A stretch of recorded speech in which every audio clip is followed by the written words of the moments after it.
Hi guys, I'm Yashaswini and today I'm back with another video. But today I decided to do Abraham Lincoln because he's from Illinois and so am I. So I thought it'd be cool to do a presentation on him. So to begin with, Abraham Lincoln was born on February 12th in 1809. And he was the second child of Thomas Lincoln and Nancy Hanks Lincoln.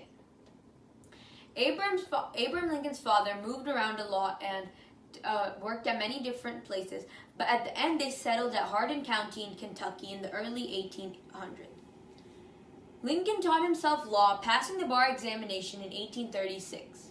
The following year, he moved to the newly named state capital of Springfield.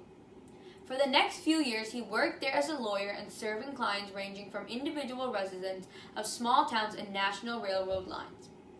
There, he met Harry Todd, a well-to-do belle with many suitors, including Lincoln's future political rival, Stephen Douglas, and they married each other in 1842. The Lincolns went on to have 4 children, even though only one of them made it into adulthood. Robert Todd Lincoln, from 1843 to 1926. Edward Baker Lincoln, 1846 to 1850. William Wallace Lincoln, 1850 to 1862, and Thomas Tad Lincoln, 1853 to 1871. Lincoln won election to the U.S. House of Representatives in 1846 and began serving his term the following year. As a congressman, Lincoln was unpopular with many Illinois voters for his strong stance against the Mexican-American War. Promising not to seek re-election, he returned to Springfield in 1849. On October 16, 1854, Lincoln went before a large crowd in Aurora to debate the merits of the Kansas-Nebraska Act with Douglas, denouncing slavery and its extension and calling the institution a violation of the most basic tenets of the Declaration of Independence. Lincoln's profile rose even higher in the early 1860s after he delivered another rousing speech at New York City's Cooper Union.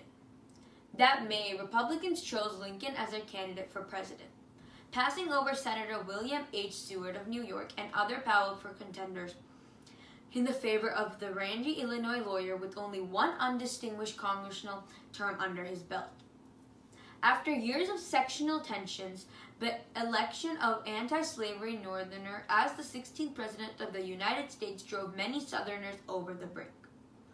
By the time Lincoln was inaugurated as the 16th President of the United States in March 1861, 7 Southern states had seceded from the Union and formed the Confederate States of America.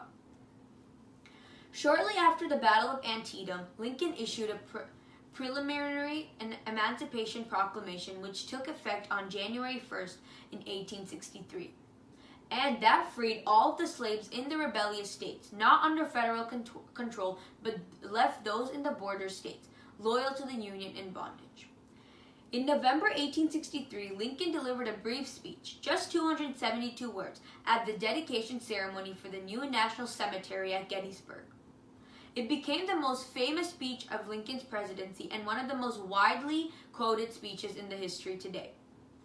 In 1864, Lincoln faced a tough re-election battle against a Democratic nominee, the former Union General George McClellan, but Union victories in battle, especially General William T. Sherman's capture of Atlanta in September, swung many votes the president's way. In his second inaugural address delivered on March 4, 1865, Lincoln addressed the need to reconstruct the South and rebuild the Union, with Wallace toward mind, with charity for all. That is one of Lincoln's most famous quotes. On the night of April 14th in 1865, the actor and Confederate sympathizer John Wilkes Booth slipped into the president's office at Ford's Theater in Washington, D.C. and shot him point blank in the head. Lincoln was carried to a boarding house across the street from the theater, but he never regained consciousness and died in the early morning hours of April 15, 1865.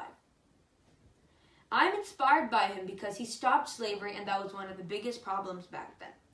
I was also inspired by the fact that he was homeschooled but was still very successful throughout his lifetime. Thank you for watching.